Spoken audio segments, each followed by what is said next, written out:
Hmm? Ah!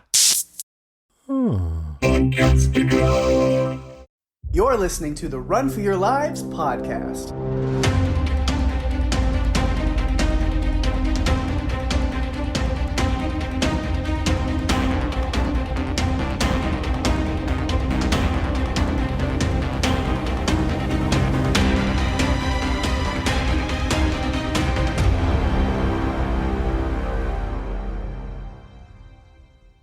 Hey everyone, welcome to the show. I'm Daphne. And I'm Pake. And this is the Run for Your Lives podcast. This episode, we are talking about the supernatural horror film Black Phone 2, directed by Scott Derrickson, released October 17th, 2025. So a newer one, getting back around to it. And sequel to one we've covered before and really enjoyed talking about. So really excited to jump into that. And even more excited than all of that is to welcome a special guest. We haven't done a lot of guests this season. We've been able to sprinkle in a couple here and there. We definitely are really excited to bring one on here for the first time. Welcome to Run for Your Lives, our good friend Sam. Sam! Thank you guys. I'm so excited and a little nervous to be here. You guys are awesome. So thank you so much for having me. I'm very excited. Oh, yeah. Well, you actually picked this movie because that's what we usually will do, is ask our guest, what movie do you want to cover? And when you watched this one, you reached out to me and said, hey, if you haven't done this one, I'd really like to be on this one.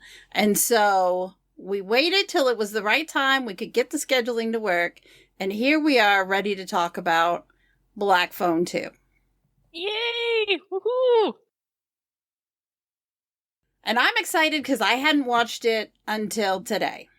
Oh. My first watch. I waited on it. I couldn't, I kept thinking, okay, I'm going to watch it. And then I would also go back to, no, we're going to cover it sometime. I'll wait till then. And I went back and forth between the two. And so I just ended up waiting. And how was it watching it for the first time today?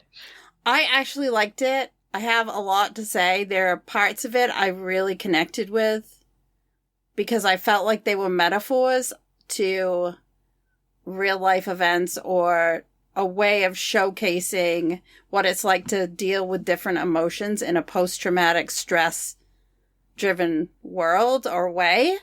So I appreciated that. There was a point with Finney and Gwen that I'm like, yeah, that tracks. It just really hit me. And so, yeah, I have a lot of thoughts on this one, which I think will lead to a really good discussion. Yeah, I'm excited to talk about it. This was also, I hadn't seen it. The same reason where I was like, we're going to cover it. So I'm just going to hold off because a lot of these I like to get my just initial thoughts into the podcast. There have been a couple movies that I think have benefited from having seen it already and being able to dive into it. I'm glad that I had already watched Weapons before we decided to cover it. But yeah, with this one, it was nice to jump in blind, and because I don't watch trailers or anything, so I stay out of stuff. But I'd heard really good things about this one, and I was kind of worried because I remember, we had talked about and we really enjoyed the original, the Black Phone. Even though, I was thinking back to our coverage of that one, and I was like, there were some things that, I was like, I'm left with this desire of this and this and this. And then, the more time that's gone by, I'm like, honestly, those don't bother me as much anymore. But then I was like, does it need a sequel? How do you do a sequel? Yeah. It's just is this just a cash grab? Or, what are they going to do with a sequel after you end the first movie with the villain dying? And I really liked the way that they took this to where I think I like this better than the first movie. Really? Absolutely. I think so. It was definitely more emotionally impactful for me. There was definitely some really great stuff. A lot of emotion. Yeah, I watched it the second day it came out on VOD because I have no impulse control. And I was like, yay, horror movie, let's go. And I like you, Peg, I was wondering of did the movie need a sequel? I really liked Black Phone and I loved your guys' coverage of it, and it felt like a complete story. And so I was very hesitant and kind of critical about it. And then I watched it and I was very floored by the emotionality. Like Yeah. what you're bringing up, Daphne, of the different types of approaches to coping with PTSD, and it had so many things I did not expect, and so many surprises, and even delightful side characters that I really liked it. It actually made me cry. It was actually very well done. I'm like, okay, I trust you. If you want to do a third one, let's go. You got me. He will only do one if the story is really good and it can be better than these two. If it can be something he can tell that could be better. Yeah. Right. That's hard. Yeah, I feel like you mentioned like finality. Like, I don't know, after this one, I am kind of like, you know what? That's a great... That's a good like put a pin in it to where it's like they don't need to bring him back again, or else it just kind of feels like you're undoing some of this. So I'm like, you know, maybe we are good. The only way maybe is like a prequel kind of thing, but like, what? But then it's like, okay, you can do that to where like because he was known for like but between the times that he was Wild Bill Hickok at this camp and when he was in that town and like where Finney was like the final victim of that town because he would like move around. It's like you could tell the story of like him in a different town between those times, but what purpose does that serve other than just like abduction murder porn? Like what at that point? Like, you know. Yeah, it's definitely complex. I will say, like, having just finished watching the It Welcome to Derry, essentially a prequel series, I was curious on what they were going to do because we know how it ends in the movies. Like, we already know. They did an impressive job. Like, I was surprised, and they did stuff that I wouldn't have assumed would have been worth watching.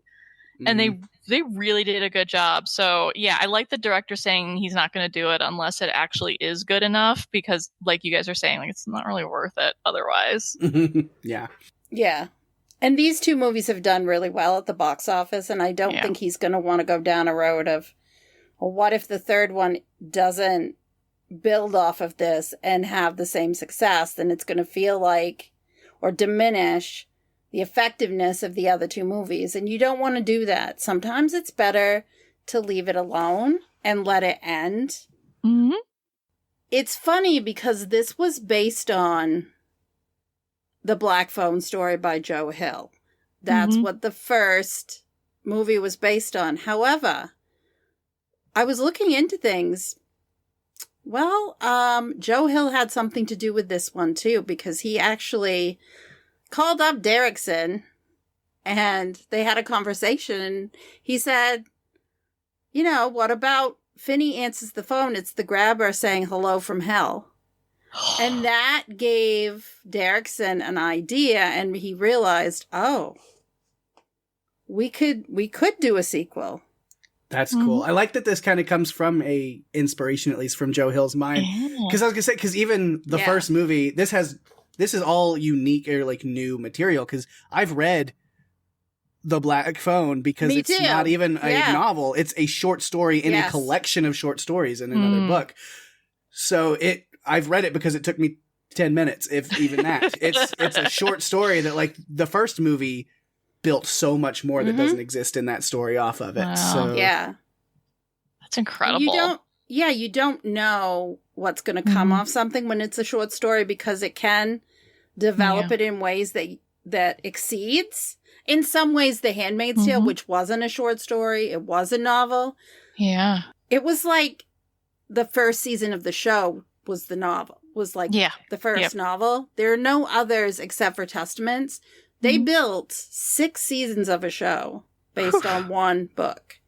And so I think if you get a really good idea and people that are willing to push the boundaries of what the story is and can be, that you could end up with something really special. 2 movies off of a short story. Most buying power ever. Like, I did this one short story and now I get all these dividends from it. Which, I don't know. Maybe I'd like to see Derrickson team up with Joe Hill to like adapt more short stories from that book that are completely unrelated. And like, there you go. Like an anthology. Yeah, I think that would be fantastic. I like that Joe Hill has ideas and is calling directors like, have you thought of this? Sure. Throw it out there, because that can only make for better storytelling in movies. Absolutely. And we need that, because I feel like we've had some great horror in the last, 10 years. Horror has kind of been reimagined and reborn with these directors who are comedians that are not even, horror type people, I guess. Yeah. And so with this is not connecting this to be part of that, but it is a movie in the last 10 years that has told a new story, something different than what we've seen. And I appreciate that, because it can really get old fast. No more reboots. Stop with the reboots. We really need to, weapons. This movie. Some of our favorites this year: Sinners, Bring Her Back. Some really great, just unique and new horror. And I think I've said this on this podcast, and then even just with people, is again, Daphne mentioned the comedians and people from that realm becoming horror directors. But even, just the best in horror, modern horror, is because it's not just a slasher, blood, gore, scary movie, but because there's so much humanity and emotion and mental things to it that where it's talking about issues and things that are deep and hard and emotional and showing it through a horror lens. But there's also so much emotion that you can gravitate to and understand and familiarize yourself with. And I think why those comedians, we bring that up, and I've said that before, why they're so good at it is because comedy and horror are just two sides of the same coin. Yeah. It's understanding the human condition and human emotions and what makes people tick and who they are, and being able to manipulate or play with those emotions, whether you can scare them or you can make them laugh, but you have to understand how people's brains work to do either. Absolutely. And so it makes sense that they can do both so well. Yeah. Absolutely. That's skill. We're definitely very excited for the future of horror after what we've seen, especially the last couple of years. I think there's a lot of unique points of view that are coming to light, and it will be exciting to see how that continues to develop over the next decade. Woohoo! Yeah, I wouldn't have thought so, but yeah, I found myself really loving modern horror because I go into it going it's going to be scary, it's going to be intense, but what are they going to make me feel? What's going to make me cry? That's what I want to know. That took me by surprise with this movie. I was I used to pride myself on being dead on the inside, but I'm just oh my god, it was just really touching, and I love the way you put it, Pake, of just the humanity in these movies is just so important to root us and ground us into the reality of what's going on. And that's the part of it. That's part of what makes us tune back in of how would they get out of this? And that is true about humans. Yeah. And I'm a big old softie, so and I'll talk about them. There's two distinct points of this movie that had me, full tears down face, just so good though, so good. I try, and when I'm watching, which scenes are going to make Pig cry, because it's kind of just a game I play with myself. It's okay, let's see if I'm right. Yeah, let's see if you guessed it correctly. I think I have one because it made my dead soul cry. Oh my gosh! So it's actually better to be a softie and in touch with your emotions. It's actually a better thing. Absolutely. One of them I think you'll have for sure, easy, and then the other one might surprise you. I don't know. We'll get to them. It was the floating in the air scene, right? When she was getting ready to go to the oven. It was that one. Yeah. Oh. Sorry. So we will start this off the way we always do, even though we've really already started it off. I'll give some production notes. It was filmed in Toronto, Ontario, Canada. As we've mentioned, it's a sequel to the 2021 film The Black Phone. Scott Derrickson and C. Robert Cargill, they did the screenplay for the original movie. They also returned to do this one. It always makes me feel better when it's the same people behind a movie. I feel like it sets it up for success. And then if you get the same cast back, it just, to me, makes it, okay, yeah, this is being set up for success. Let's see if they bring it home. Budget for this one was $30 million. It grossed $132 million. It was 114 minutes long. Pake, give us a synopsis. All right.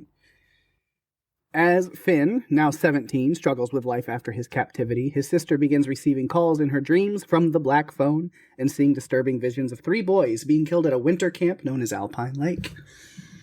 Yes. Nice. Very concise.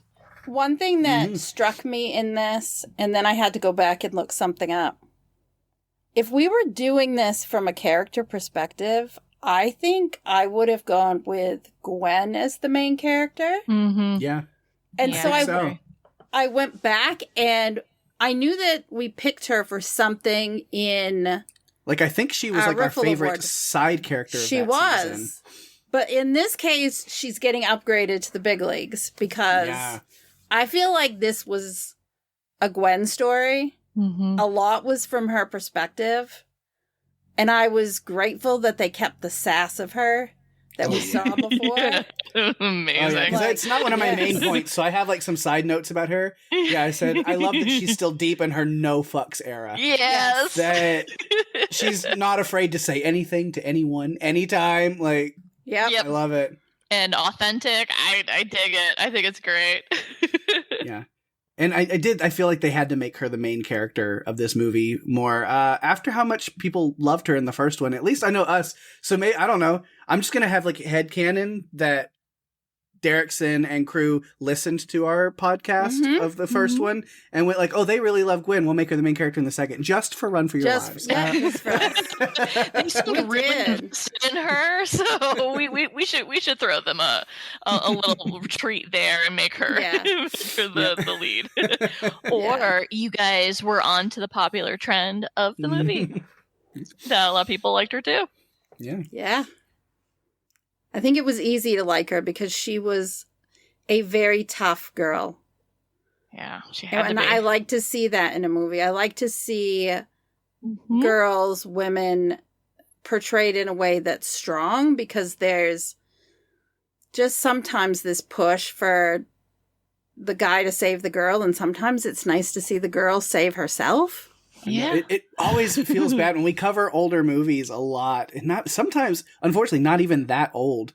Even like 2017, but where we'll cover movies and we're going by character to character, and it's like the female lead of the movie. I'm like, I don't have a lot of notes about her. I promise it's not me. It's just they gave her nothing. Like, yeah. They didn't make her a fully functional human. No, definitely not. And that's just sad. It's just not as exciting to talk about. Feels very one-dimensional. And so it was, in a way, kind of nice to like have Mason Thames back playing Finn, and then make him take the back seat for a lot of the movie. Yes, and really good plot device on why he had to take the back seat. Yeah. Yeah, and Mason Thames has grown up since we last saw him. He has grown up. He's been in other films. He's starting to like really build up into a popular actor, and he's dating McKenna Grace, Sam. Oh my god, the babies are dating each other. Oh my gosh. Yes. It's adorable. It's so adorable. I'm just like, okay, this is so cute. They were in a movie together, and I was reading an article about it, and it said real life couple, and I was just like, are they even old enough to? I know. But it's so cute. They're like 20 something now, right? So, yeah. Not like 18? Almost. 18, 19. Yeah, Okay, She's a little bit older than him. Not by much, but I remember the babies. the babies. Yeah. Oh my gosh. Oh yeah, I've been like, I know like McKenna Grace since she was little. Yeah. Yeah.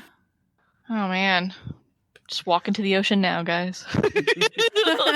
Yeah. We're so old. No, it's always like with like we've been doing this, even just like the 5 years we've been doing this, but like keeping up with movies, like child actors that we really enjoy in movies, and then just like time goes by, because by the time even when they film something versus when it comes out, and so then they're even older than you like realize.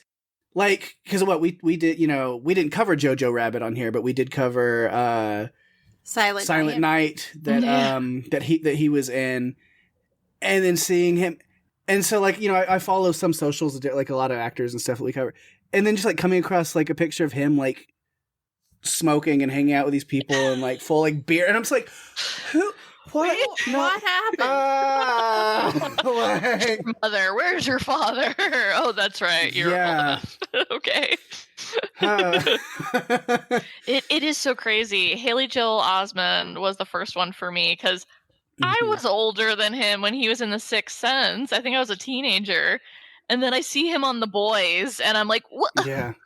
Like, you're supposed to be a child. I know it's been 20 years, but it's just very, very off-putting. I'm like, oh no, you did grow up. I guess that's for the best.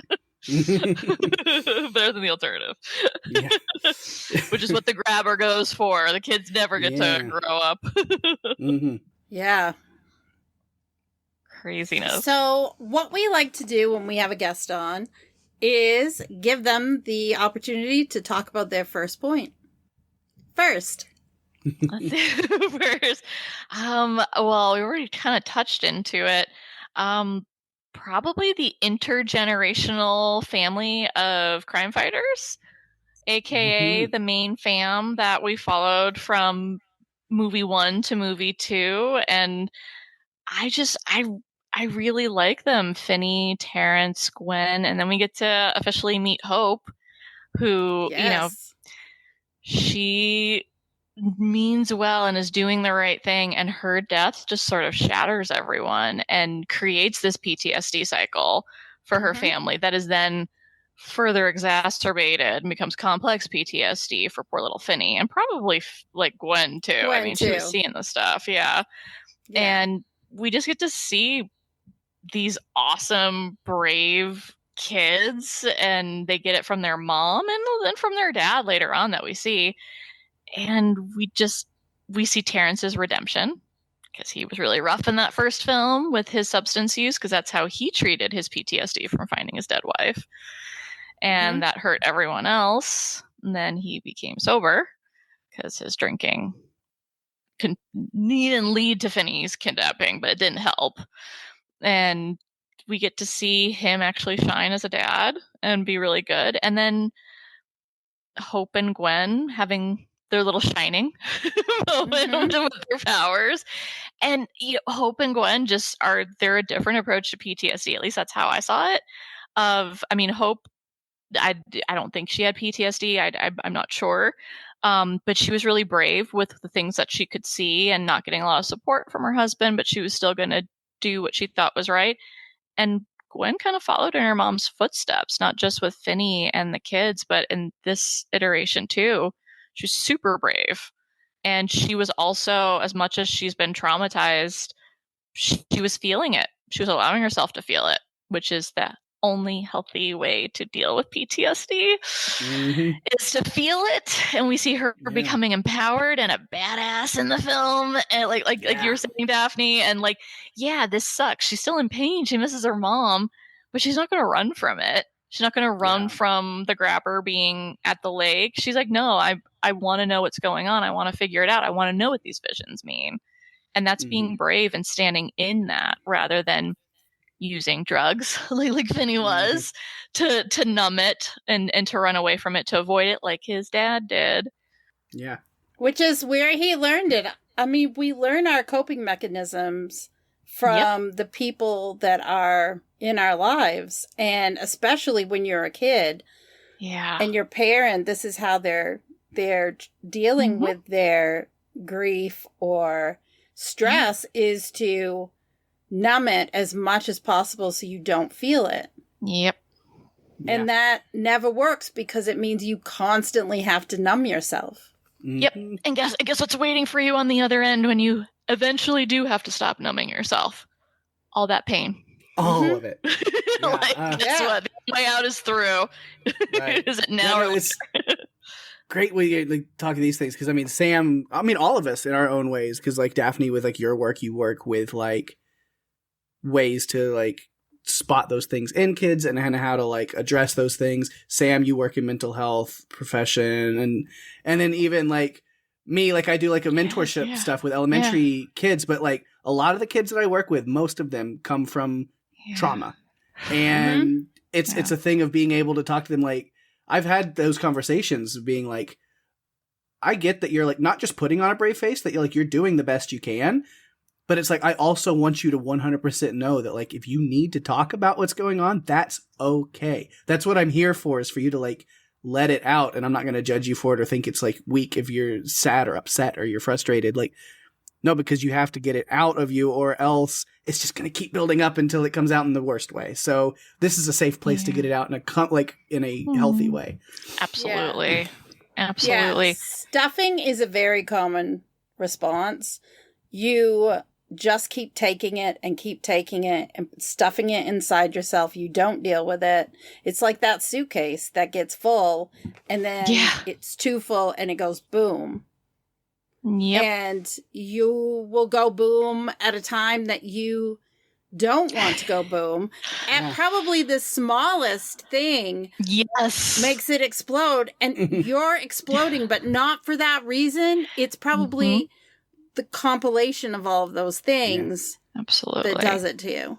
We get a version 100%. Of that in this movie, and that was the first. We'll talk about the crying moments for me. Was the first one, and I got to give credit to Mason Thames for this moment, but it was after their dad shows up, Terrence shows up and is like, we're leaving. And you were talking about Gwen's like, no, I'm staying. I'm taking care of this thing. And it's this conversation that they have, which I was like, man, Terrence is just catching strays over here. He came to rescue you. I know, he showed to like get his kids and take them home. And then she's over, you're just like dad, putting your head in the sand and numbing yourself to oblivion. He's like, what did I do? Damn. But it's true. I should have left you. Really? Yeah. 100%. Yeah. But, and Finn's like, no, you need to leave because he's worried about her safety. And she's like, no, I'm going to see this through. We're going to stop the grabber for good. We're going to like bring justice and like rest to these kids. And then as she's like kind of laying into her brother a little bit is like, we're not idiots. Dad knows you're smoking weed. Like, I've been covering for you, but like, for what purpose? Really? Obviously he knows, but it's because it's the same thing he does, that he just allows it and he doesn't say anything to you. And like you said, he kind of does blow up a little bit where you see him just yell, shut up, shut up, shut up. And finally he just has this full monologue of him just being like, I'm tired of being scared. I'm tired of being afraid. I don't want that anymore. I've been numb. I was honestly, I cried with that scene. Just him finally just like pouring all that out. And I'm like, get it off your chest, bro. There you go. Right. It's like the kids you mentor. You needed a Pake. You needed a Pake to help him with it. You've just been burying it. I mean, because we haven't mentioned it, but there's a 4-year time jump between when all of the things happened with the grabber and where we are today. So for 4 years, Finney has been numbing himself and not dealing with things. And each of them, I feel like, and this is kind of going into my point, one of my points is the differences that we see in each of the characters from when we saw them before. And how they chose to grow or not grow from the time that we saw them last. Finney, of course, we've talked about, has numbed himself to oblivion, really. He's just keeping himself, like, so he doesn't care. Like, he's getting into fights at school, which remind me a lot of Robin. I feel like Robin, that's a little bit of Robin in him, because Robin was his friend who died in the first movie. And, he's beating this guy up, and I'm just kind of like, oh, that's a little bit of Robin in there. But then Gwen is still very sassy, but you can tell that she's matured. And these dreams, she's not dismissing them. She realizes there has to be something more there, and she is trying to hone in on that and figure it out. And then their dad, Terrence, who was not a good man. I mean, no, he was a very bad heavily, dad. He was beating his children. It was not a good situation. No, it was all bad after Hope died. And Sam, you pointed out, it was good to see kind of the place he was in this movie. Like, I was a little worried because, like, when you first see him in this movie, he still seems kind of distant, and he like waltzes in and like says a few words, and then now I'm going to go escape to my solitude in the living room with my coffee and paper. And it's like, how much has he changed? Because we saw at the end of the first movie, like, he had this connection, this moment. He was like, oh, I've been a piece of shit. And like, you see him kind of have his come to Jesus meeting a little bit, like at the end of the first movie. So I was like, okay, 4 years have passed. How much better are things going? And at first you're not sure, but the more the movie goes by, you're like, oh, he's been like sober and he's doing really well. Like, even though he's still in a rough place, but like, you're not going to just become greatest dad in the whole world overnight or even over like 4 years. Like, it's a progress, but you see he's actively trying. And so I really liked having Jeremy Davies back to show that growth in this character too. Yeah, his little redemption I thought was like just so great. And what you're talking about, Pake, really reminds me of another way that people cope with PTSD when they're not using substances is to isolate themselves from others because they feel triggered. And we see that. Yeah. We see that in the movie. Just like you were saying, Daphne, if he just like explodes, shut up. And it's like, yeah, because he's sober, which is fantastic. Like, that is a huge first step. But we see him still distant from his kids. And it's like, yeah, because you haven't done any of the work. You can't like get sober more is necessary. Yeah. There's and then more that you got to do. Yeah, and Finney has isolated himself because he doesn't really have any friends. Yeah. And Gwen calls him out on that. It's like, you don't have any friends, which I love that Gwen is still Gwen. Like, she's going to tell it how it is. And there's that sassiness that's in there. But I have to say that there was a moment when Ernesto is talking about getting the Duran Duran tickets, and he says, I'll get one and we can go together. And I'm thinking, her father's never going to let her go to anything because all I can picture is the dad from the first movie. And I'm like, how is he dealing with having a teenage daughter? Because I can't imagine. I just feel like he's going to have her like on lockdown and not ever get to do anything. And that it really wasn't the case. He was a more present parent than he was previously. Oh, yeah. And I think now that we're talking about Terrence's dynamics with Gwen and how we know this story shows us how Hope died, I wonder if he feels guilt. I mean, she has her mom's gift. She looks like her mom. Like, is he just shattered with this guilt that he couldn't save his wife? So he's just trying to wrestle with that in there. And like, okay, well, now we saw in the first movie that he was like, he was so afraid of like, you can't turn out like your mom because she killed herself and everything. So I think when that comes to light for everyone in this movie, I think that's a really powerful thing for him as a dad to realize, oh, I didn't fail Hope, and I didn't fail my kids. Right. Like, this was something outside. I mean, he might still feel like that because it's his wife and everything. But I wonder if that sort of eases up for him, that he didn't feel like he missed something with Hope that he should have seen. But that's another type of trauma, when you learn something that you believed was true and it isn't true, even if it's better, meaning that, no, my wife didn't kill herself, she was killed. It doesn't change the fact that she's still dead. It changes that how she died wasn't something that you should be feeling guilty over, because it isn't something that you feel you caused, but you still are going to have to deal with that. And then there's a whole new level of guilt about how you've acted towards others because of the initial guilt that you didn't need to feel. Yeah.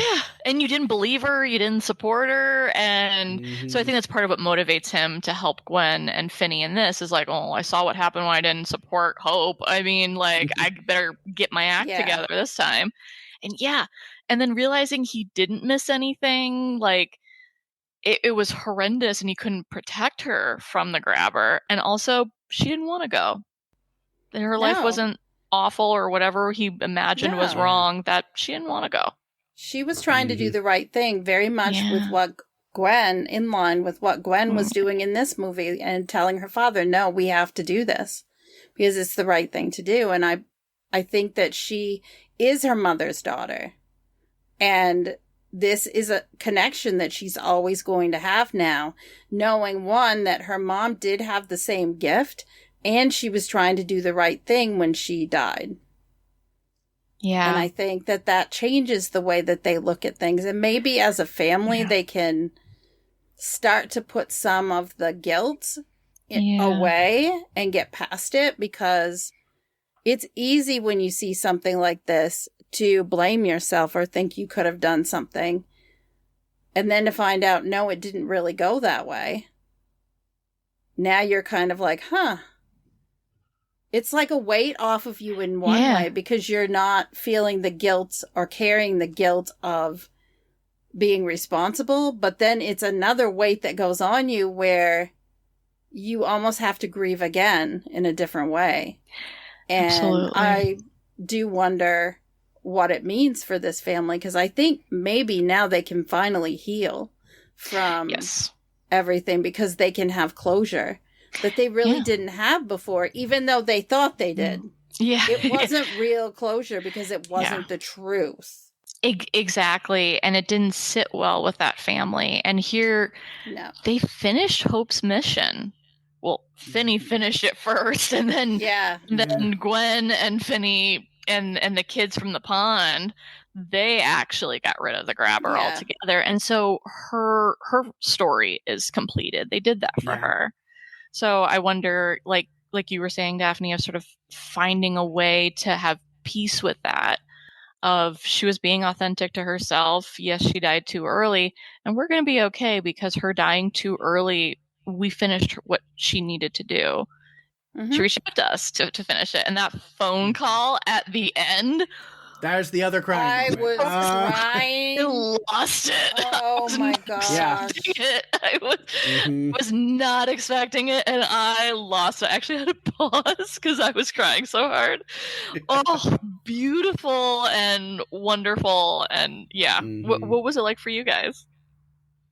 Oh, I cried. Oh, that's the other one that really was like, you can't let me get out of this movie without another good cry, can you? Thanks. That phone call, just like my whole heart. I'm like, just everything of being like, I'm at rest, everything's good now. Also, you saved those boys. Like, I didn't save anybody. It's like, no, they're here now, and they.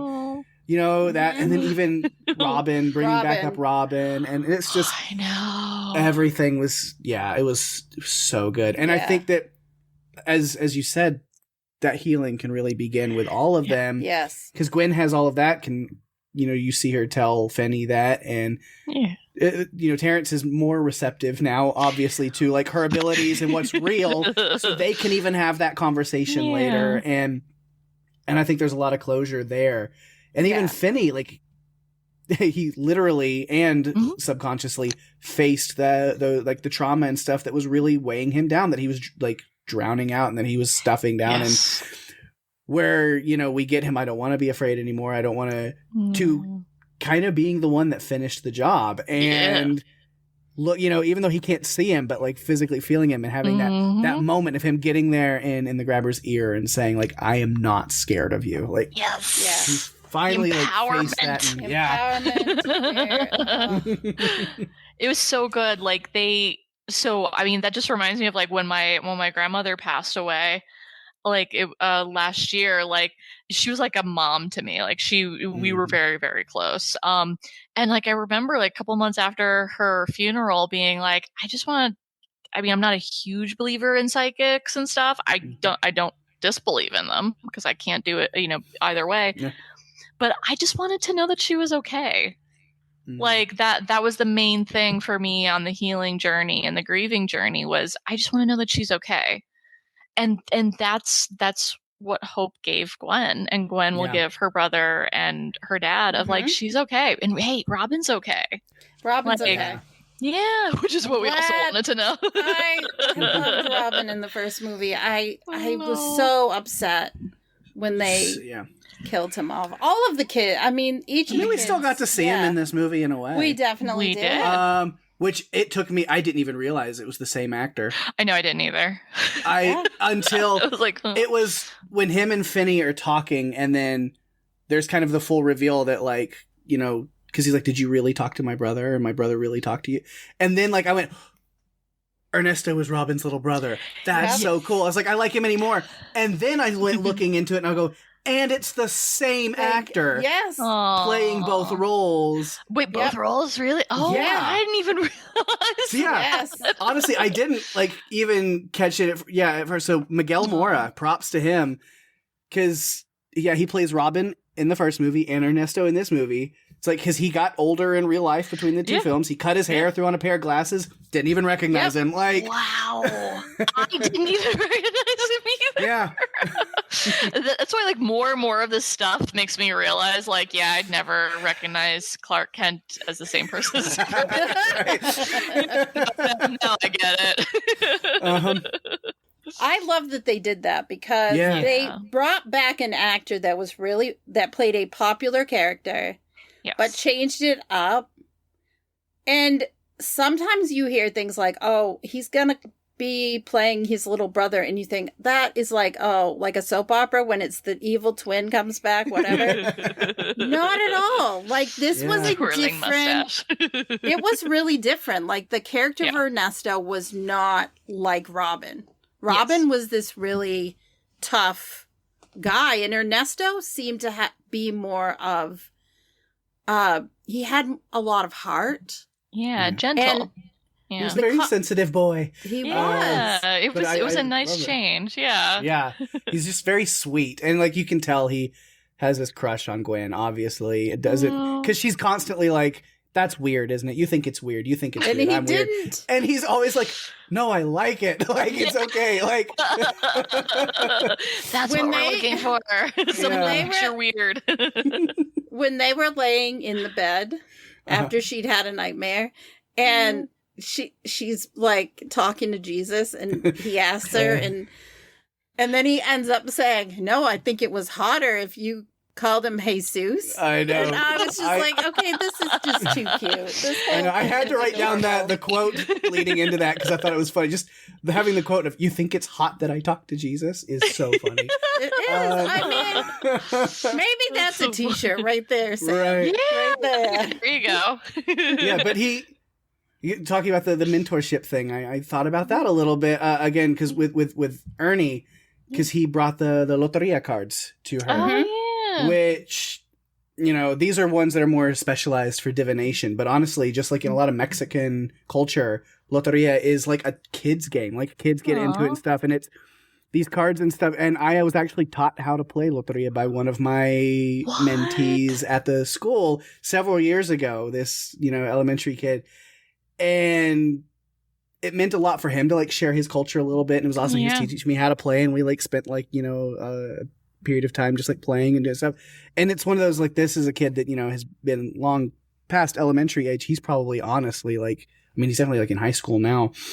Been doing it for a while, but it's one of the moments that I definitely treasure from me doing that, is like thinking of him and being like, just that one day where he's like, because I think it was like right after Christmas break or something that school year, so he had like a lot of the Loteria stuff, and so he really like brought it to school, and he was like, I want to show you this, and like, do you know how to play this? And he was like, no, so he was like explaining it to me and like translating a lot of the Spanish and a lot of this different stuff, and like, but like it was just like a really cool moment that I'll always treasure, is just like him being so like gung ho to like share that with me. Oh, so what I'm hearing is you can do a reading for us. Yeah. You changed his life, and you can do a reading for us. Because there was no part of that in what we did, like, because like there are people that will like specialize certain cards for like divination and stuff, but for the most part, Loteria is known for just a kid's game. It's almost like bingo, where it's like you have a sheet that has like all these different like images on it, and then you have the cards and you pull the cards, and then if you have the image on your sheet that matches that card, you mark them off and like you get them. And so it's very, and then like a lot of like in like Mexican heritage and stuff, like outside of the game aspect of it, is they're great for like flashcards. Like, they're great for like education and like kids learning words and images and like recognition and patterns and stuff, of being like, here's this thing, and here's el pescado, that's the fish, el sol, there's the sun, and like, so they can be used as kind of flashcards and stuff for like teaching kids like vocabulary and stuff. So like it plays a big part in like that culture and like for kids. So that's really cool. It's cool to see it like pop up in here, and I was like, I know what that is. That's cool. Yeah, that's awesome. That's really cool. And I like that cultural aspect. Yeah. I mean, it makes sense for the character, and it's bringing them to mainstream. Yeah.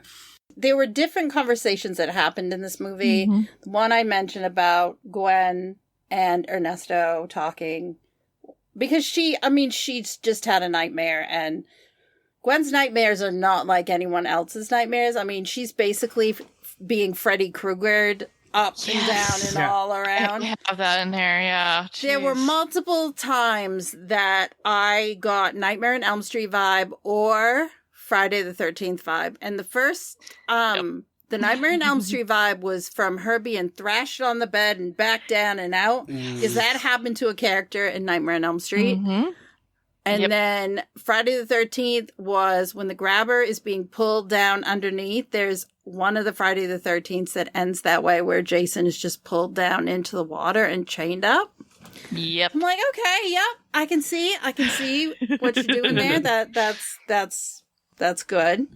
But there were these different conversations that the different characters were having, and I appreciated the way that they cast this movie with people who could pull off those conversations and have it look meaningful, versus sometimes you'll get a movie and there's that one character who they try to make it and it just doesn't connect. But I feel like this cast as a whole had a lot of chemistry. Yes. And I appreciated that a lot. I will tell you that I was not disappointed when Barbara and Kenneth got smacked on the ice or thrashed around. And part of that is just because they were a problem.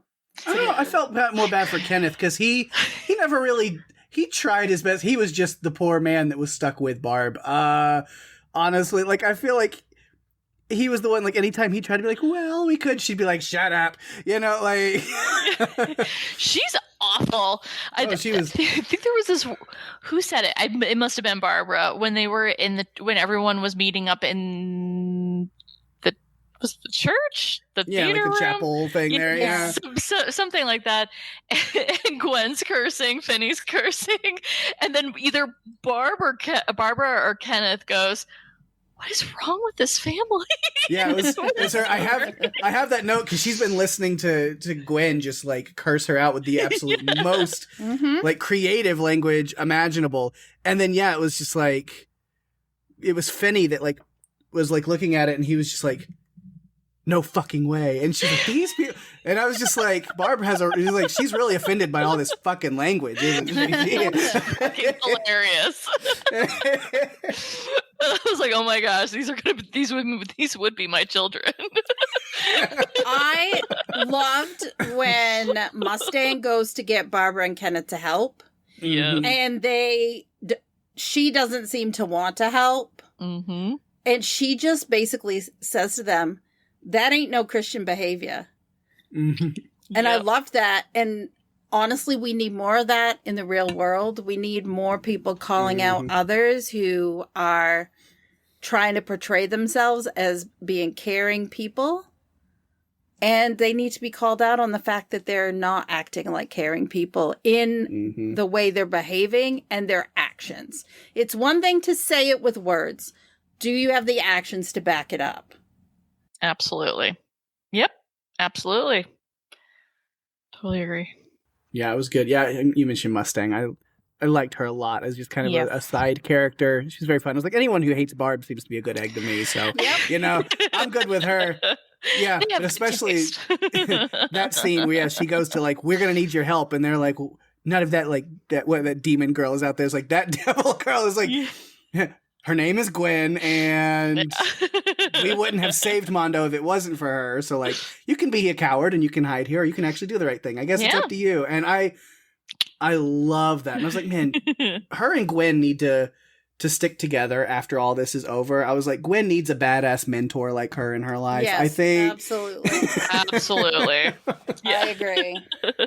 There was one point, too, when at the end, when Gwen brought friends to help her with the grabber. And oh my goodness. Yeah. She starts quoting scriptures from the Bible, and that's when I'm like, yep, she's going biblical on him. It's gonna happen. Yeah, like that is just something that's one of the points I have that we can get to later, of just like you were talking about, Daphne, badass women in this, like and the vulnerable prey that the grabber goes after, women and children, and how they are the ones who ultimately take him down, which is such a flipping of the horror trope, because those are usually the people to die in these movies, which I just love. And even though half of them were dead, they still reached back out. They're like, not today, motherfucker. No, you're going down, buddy. You're going down. We've been waiting for this. Yeah. So that's kind of, I guess, we went off the rails a little bit, and that's fine. I love it because we had a great conversation. But I was like, man, points have just gone off. So I guess my official first point. The point system is it doesn't matter. It doesn't matter. Okay, it's like Who's Line. They're different kind of points, but they still don't matter. Yeah. When we had Vincent on, who I think has been our only other guest this season, we did 1 point and never did another point ever. That's how it goes. Yeah, I was just like, but while we're on there, I was like, let me make sure I get to my stuff. But we'll talk about all the things, all of us. I love that we're just like bouncing around. Yeah. But yeah, so the grabber himself, again, I was like, how do they do that again? How do you return? And then having this like kind of ghost, like poltergeist Freddy Krueger version of him because of the power he has here at this camp because of his first victims. Yes. And I thought it was really creative and really well done. And the way they like slowly kind of do it is like at first he's just the trauma in Finney's head. Finney's sitting outside smoking a joint, reliving those moments of him being in that basement and like the things that Bill, the grabber had said to him. And you can tell it's like this actual, like, we see him standing there across the yard. He's not really there, but it's just them showing like he's still living in Finney's head. It's a manifestation he's got that of trauma. Yeah. And those little things to where then when they're at the camp and then you see like when the storm is blowing through and you see the ice crystals on the window forming the mask of the grabber on the window, like that. It's like it's a quick little thing, but it's like if you clock it, you're like, that's really cool. I like that. That like he's here in some form. And then you get more of him when he starts calling on the phone and talking to Finney. You hear his voice and getting that twist that like he kind of orchestrated in a way the best he could. It's like he kind of used the boys calling out to Gwen as bait to bring them there, and he's getting vengeance on Finn for what happened, sister for a brother, killing Finn. Sure. After that, I'm sure it would be his plan. Yes. But having all of this stuff, and then, you mentioned like the Freddy Krueger kind of stuff. I literally have extreme Freddy Krueger shit in my notes. It's true. Where you get like this dream realm reality blur where, if you die in a video game, you die in real life. In the dream realm, it's the same thing, that she can be hurt and even killed while experiencing her like visions and sleepwalking. And then even to the point of not even sleepwalking, just when she's asleep. It was very Freddy Krueger, where it brought to mind what the grabber says on the phone to Finney, where he says, he's like, but you're dead. And he goes, dead is just a word. Yeah. Where he's still fully more powerful. So it's interesting because other people come into the kitchen and see her being thrown around, and so it's not just in her head. It was like, so he's like a fucking poltergeist too now, throwing shit at other fully awake people. Like, and I got to the point, it's like, does she have to be asleep for him to interact with other people? Because that's the only time we see it. Yeah. And so it's like when she falls asleep sitting there on the lake and immediately he comes in and hatchets Kenneth, and it's like, well, it's kind of her fault a little bit, but you know what? That's neither here nor there. If that's the case where he can only hurt other people if she's asleep. Yeah. Where's the coffee, Gwen? Where's the Adderall? We got to keep you up. Yes. But it's like, oh, he's a full supernatural entity in this movie, which I was like, so unfortunately, it seems that by killing him, Finn only made him more powerful in a way. Well, because he's kind of a demon at this point. I feel like, right? A bottomless pit of sin. Yeah, like evil. Like I have so many more questions. That's like if they can find a good story for the third movie, I'd be curious as to how that all happened. Yeah, and like. Are there other evil things that other serial killers who did that? I'd be curious. Right. So yeah, we learn the three boys that become very central to a lot of stuff. That's like why they're here, what everything. We're the first victims before he became the grabber. He was working as a maintenance person here at the camp, and that's when he decided, like, I'm around all these children all the time. What if I started murdering them? Like, that's a leap. I feel like there were steps in between there, grabber. What happened there? Yeah, so that's kind of what we see is, like, now that he's dead, then, like, these spirits of these early victims of his are still, they never were found. And so he's able to return to that area as kind of a feeding ground off of that energy to, like, still have his power here. So this is where he's going to, like, stake this, like, vengeance plot and final battle to take out Finn and Gwen. And then them kind of learning. It's a cool plot then of realizing, well, but if we can find the bodies while he's actively trying to kill us, if we can get to the bodies first and, like, bring them release, freedom, like, closure, that we take away his power source and we end him for good. It's a really cool concept that I like that they did. Yeah, it could have been so hokey. Yes. Yeah. But the way that they pulled this off was honestly genius. I loved it. They changed up the way they filmed, like, the dreamlike sequences using, like, Super 8. Yeah. They did use, like, Super 8 millimeter film. And when there was conversation, they used Super 16 millimeters. So it was a little bit different, but still in the same vein. Yeah, whereas it had this, like, home video film kind of quality, I loved that effect because it made sure you knew for sure when she was awake and when she was asleep and kind of this dream realm and where she is. Yeah. Yeah. It was so good. It was so well done. Yeah. So those three boys, the names, Felix, Cal, and Spike. What a great name. Just had to go. But of course, Felix, the second that you first see him, he's the first kid that we see being chased and murdered with the big puffy yellow jacket. And immediately I was just like, well, I know who that is. That kid, Simon Webster, is the boy who plays him, and he is very well known and loved here in Podcastica, of course, as Ethan in From. Oh my gosh, I totally didn't clock that. Yeah. Yes. Mm-hmm. Yeah, oh my gosh. It's like, man, it's not his first rodeo having to deal with being chased by something that wants to rip him apart. So that's monsters. He knows all about the monsters. Yeah. I wonder which monster is worse. Right. The grabber in his entity state or the creatures of From. I don't know. Yeah, I feel like at least we know how to kill the grabber. We sort of haven't figured that. Oh, I guess spoilers. I mean, we sort of haven't figured that out with From yet. They've tried. Which, as you guys were talking about, I'm like, what if he comes back? He had another pot of dead children's bodies from even earlier. Right. They got to go kill that. Yeah, I mean, like, I could see that being a thing, but I'm also like, no, mix it up a little bit, please. If you're gonna, no, they mixed this up. This was a mix from what we got before, and I loved how they tied it back to the kid's mother. Hope knew the grabber. It was someone she knew, and they tied it back to her showing her ability being on the phone in the very beginning. It was very liked try not to spoil stuff again for other things too much.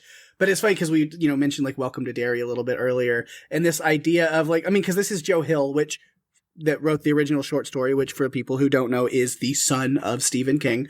Oh, I didn't know that. Yeah. And a lot of things about this movie today.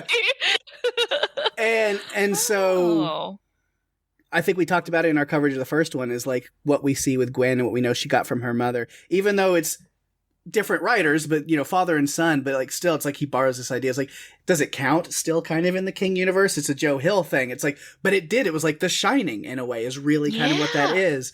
Yeah. And so again, without trying to spoil things too much, but, like, thinking of, like, Welcome to Derry is like The Shining and how it plays into, like, time travel in a way, or this idea of time to where it's what really took him down is, like, Gwen and her mother being able to communicate over 30 something years apart and all of this, like, there's a lot of very supernatural things that kind of go into that. And so again, it makes me think it's very Stephen King and Joe Hill. I mean, in comparison, it's like it's just like this shining and the way you can play with time and supernatural stuff with that. And it's like, oh, I love it.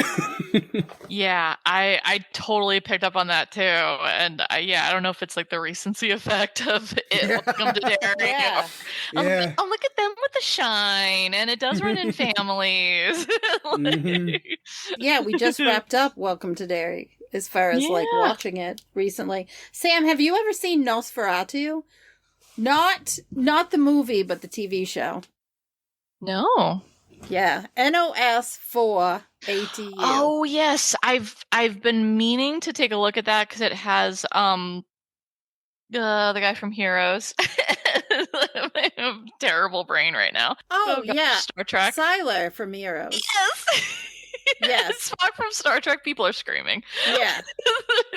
Zachary Quinto. Zachary Quinto. Sam, when you finish your rewatch of The Strain, watch that. Yes. It's a Joe Hill story. Oh, okay. Now I'm definitely watching it. It's really good. It only had 2 seasons, I think. I do love some Joe Hill stuff. I need to get more into his stuff. I mean, like Black Phone stuff here, and then that. And then, I mean, he was the guy behind Lock and Key. Like, so good. Really, really good. Yeah. That's awesome. Okay, I'm definitely going to have to check that out. So I was talking about, so like the boys a little bit.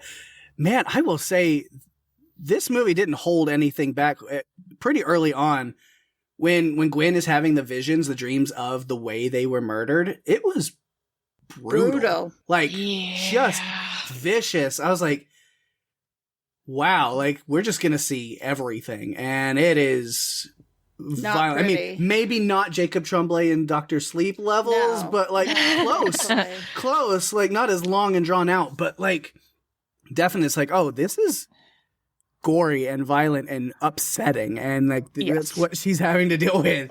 Yes. The fire, just like all of it was just brutal. Like they no holds barred. Like you really wanted to see how much of a monster he was, and why their ghost might be super angry.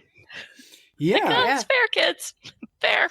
Yeah. And I was trying to like how much, because they're kind of being used as bait, but also they had a lot of strength within themselves once they were able to connect to Gwen and even Finn, like talking on the phone and things like that. But I was like, man, what's the time of this? And then we like find out, like it's been quite a while since they were murdered. Like they've been there since like all of this time has gone by, but like they found a way like through hope and then even through, so it's like even through time, finding somebody that can help them. And it was funny. Like I like to make a lot of weird predictions on my first watches to where I was like, okay, because when Hope is talking to on the phone, it's with Felix. So it's like, could these all be from different times? And then we realized, like, no, they didn't go that crazy with it. I think they were all pretty much in the same little stint. And then that's why the camp shut down. Is like we have 3 kids that wind up dead in a pretty close amount of time. And it's like, okay, there's a problem.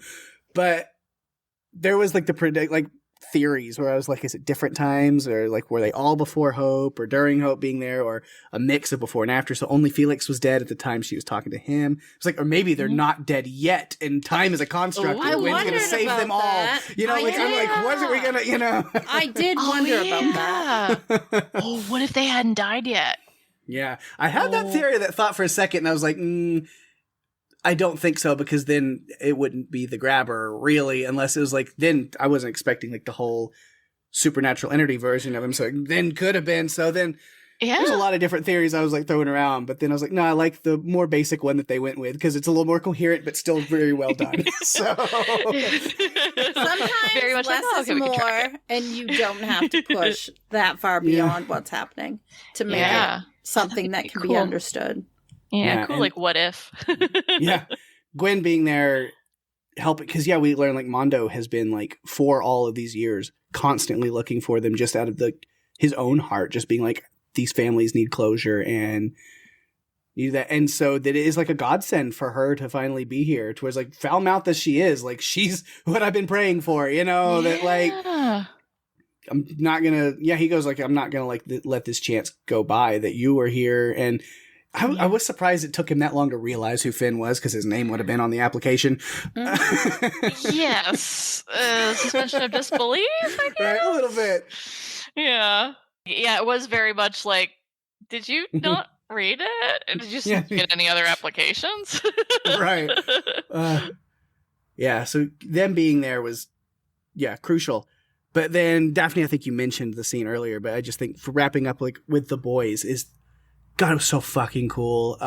Yes. Where Gwen has that final like face down, like showdown with the grabber where she was like, you're all alone. It's like, no, and I brought friends. And, yes. The skeletons that had come up from, she'd pushed the barrels up through the ice. And so him tripping over those. And I just love that visual of him being like laid down on the ice and then him looking up with the three boys standing over him next to each other. Oh, it's so cool. So cool. Chef's kiss. Man. Yes, because that was the last thing they saw was him hovering over them when he murdered. So they were like, I have the higher ground now. It's over, big grabber. I have the higher ground.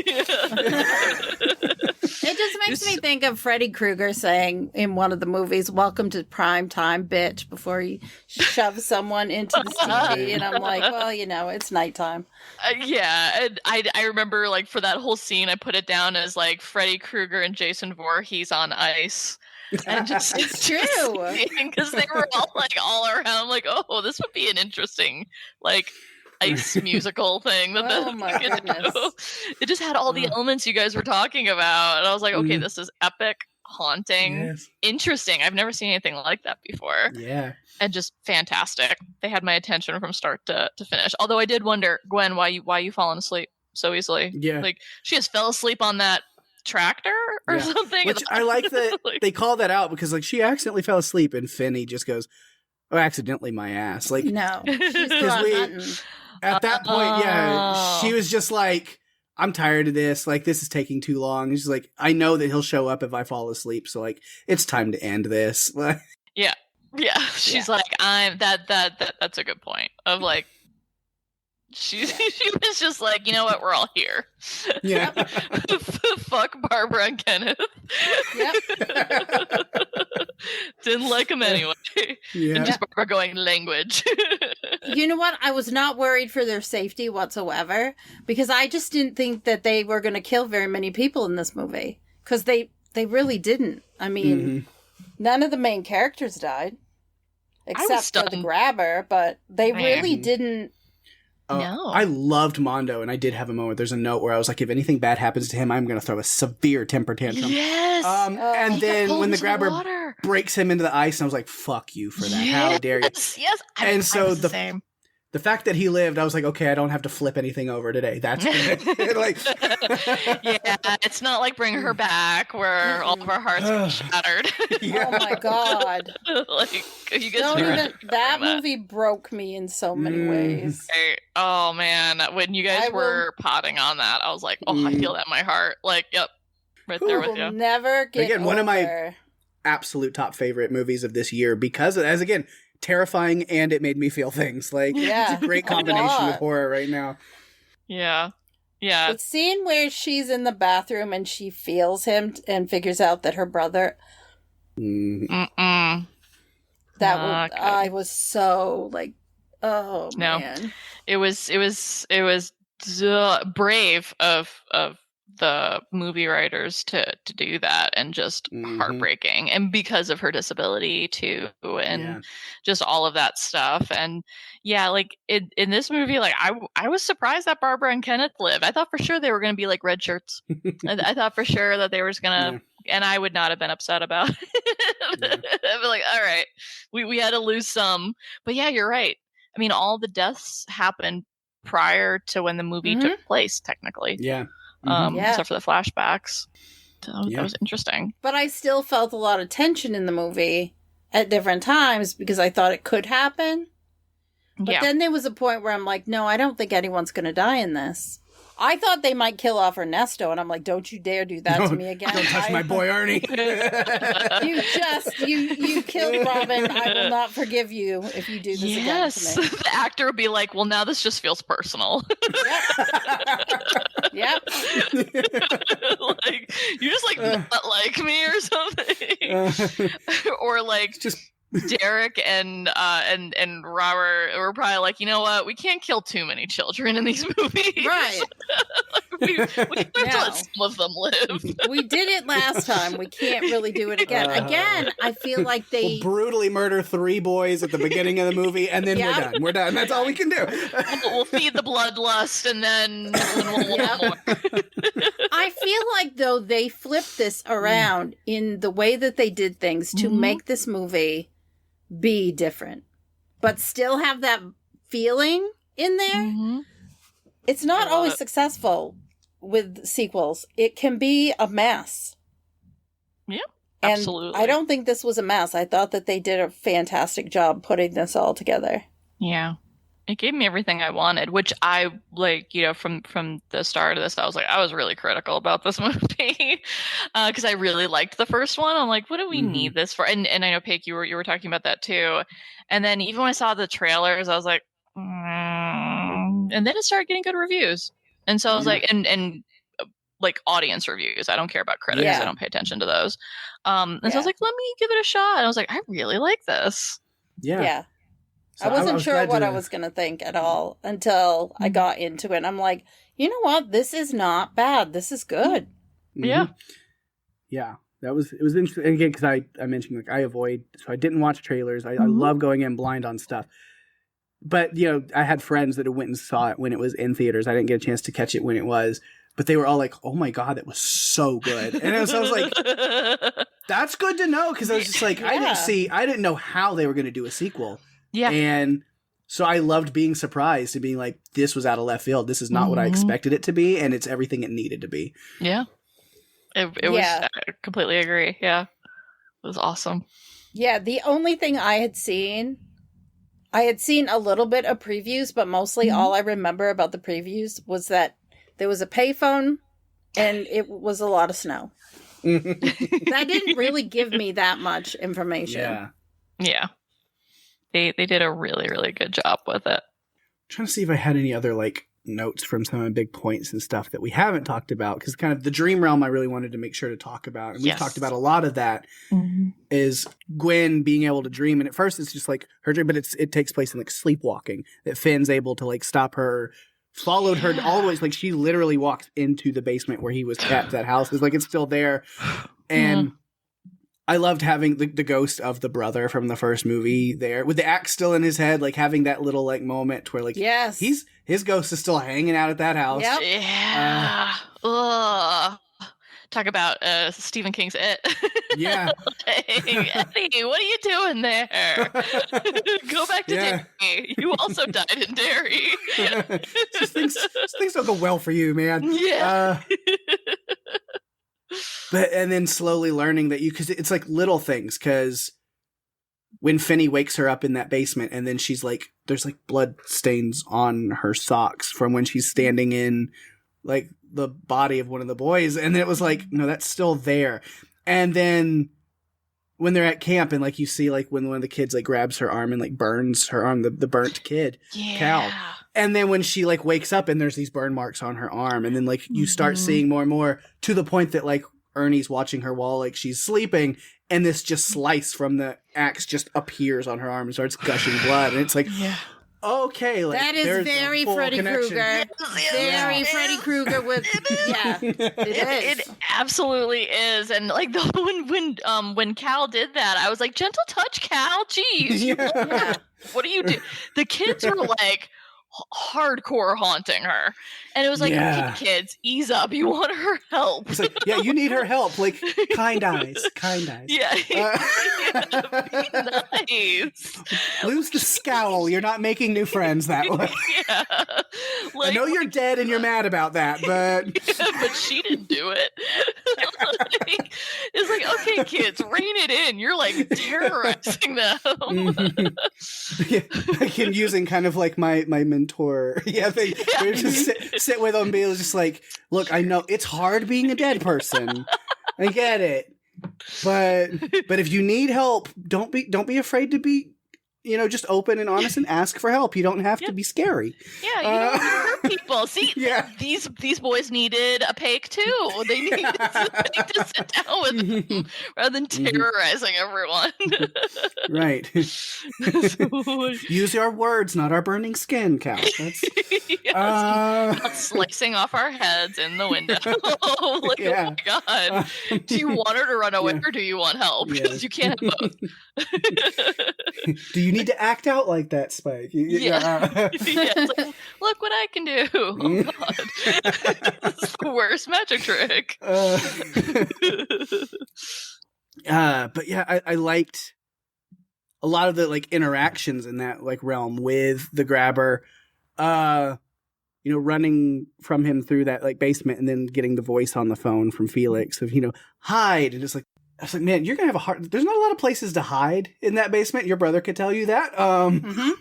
Not the best place. And then, but it's where we got that kind of foreshadowing and setup for that scene that we talked about earlier where the boys were able to like help take down the grabber is when she's in that hole in the wall that leads to the freezer. Yes. What we saw in the first movie, it was cool to kind of bring that back. And she's unable to escape out of there. And that's where she gets that cut that we talked about that Ernie's watching. But then it was Felix that opens the door from the other side and lets her out, where you realize she's got allies. She has these boys in this dream realm that they can physically help her. And I thought that was so cool. And then to see it play out. I love that Felix looked at him and slammed the door. Yeah. He's almost his own little, like, I'm not afraid of you anymore. You're the haunting me moment. Yeah. What more can you do to me than what you've already done? Take the power back. Take the power back. Yeah. So cool. I love I know I said it before, I just love the it's not a trope. It's going against trope, where he hunted down all these people that he thought would be the most vulnerable in society, and they're the ones who took him down. And they wouldn't have had the power if he hadn't killed them in the first place. Yep. Yes. It's just so cool. Love that. And then Gwen also interacting, I think the roughest one, but biggest thing is, with her. Because I like that because, Ernie's watching her. He says, no sleepwalking tonight. She goes, fine, then I'll astral project instead. And then like, astral projection it is. But then we see her witnessing her mom having the dreams of Billy from the first movie, the first victim there. And seeing that those dreams led her to finding the house, seeing Billy down there in the basement. And then before she can do anything about it is where the grabber realized she was onto him, saw that she was there. I think it happens a little differently in reality. It seems that like what really happened was that then the grabber followed her home and killed her there and hung her in the garage. But in this dream realm, as Gwen is watching, the grabber pulls her into the van and then opens the door and just has her come in. It says it was this weird moment of, this murderous psychopath serial killer sitting across from her in the van, and they're just having a chat. And it's interesting. Yeah. And the way he almost kind of sadly he's just like, all I am is evil and sin, but he says it in a way that he's almost like sad about like that's all he's become. Yeah. But he's gonna lean into it. But this moment is like, why are you showing me this? And like he purposely gives her closure in a weird way. Yeah. And I feel like it's, there's mental games going on there. It's like, because he plans on killing her anyway. So it's just like, before I kill you, I wanted you to at least know that like I killed your mom. Like it was like another jab, but it kind of gave her this closure where he was just like, I might as well, for your own benefit. Like, I'm just going to make sure, like, I'm going to horribly murder you, but I'll give you this one nicety of at least letting you know your mom didn't kill herself. Yeah. Like I like that idea of it too, where, it was like another jab. He wanted to weaken her because technically she's still alive. So she does have more power than he does. He just doesn't want her to know that. Yeah, just sort of like trying to break her down. And yeah, in a weird way, he absolutely gives her closure, which is curious. Well, and It's multidimensional evil. all of this was because he wanted to punish Finney for what he did to him. Yeah. What Finney made him do. Like, you made me kill my brother. Did I? Yeah. No. So who kidnapped whom? Yeah. It did make me wonder, though, if like Finn was specifically targeted because I wondered of his about mother. that. And I wondered about it. He did one, and it was like his last one before he was going to leave town. I did wonder that because he was in the house right across the street from them. Yeah, like that seemed on purpose. Like you know who you killed, and that just seemed like an extra twist in there. Like he wanted to watch the family suffer of the one adult that ever caught him. And also, hey Terrence, I know it's not easy to move, but maybe you don't live directly across the street from the child murder house that your son was held captive in. Like, I mean, I know it's not easy, but like, I feel like that's pretty motivational. But he was distanced from his own feelings. So yeah. I loved seeing Gwen find her power in the dream realm, where she's like, whatever that was, like, she's sliced up and then spun around with just blood going everywhere. I was like, it's a little much, but cosmetic, but it looked bad. Yeah. But then her just like having that moment and then like using like almost like the like superpowers of like exploding the phone box, the phone booth, and just being like, wait, like I have power here too, more than you realize. And it comes from that conversation she has with Finney, which is another one of my favorite quotes from this movie, where as she's like falling asleep and he's telling her is like, if you fall asleep, if something bad starts happening, we'll wake you up. But he's like, but if we can't wake you up, fight back. Yes. And when I love that she goes, but he's too strong. And he goes, I thought that too. Mm-hmm. Yes. And who helped him? Robin and the other dead kids. Mm-hmm. Yep, they did. They were the ones who were like, fight. Was it Robin who said fight back? In the first movie? Yes. Robin was teaching him. Teaches him how to like punch him that right way. Like use the, like it was just, it was so good. It was just full circle. Yeah. That's really cool. Mm-hmm. Yeah. And the ghosts were protecting her as much as they could.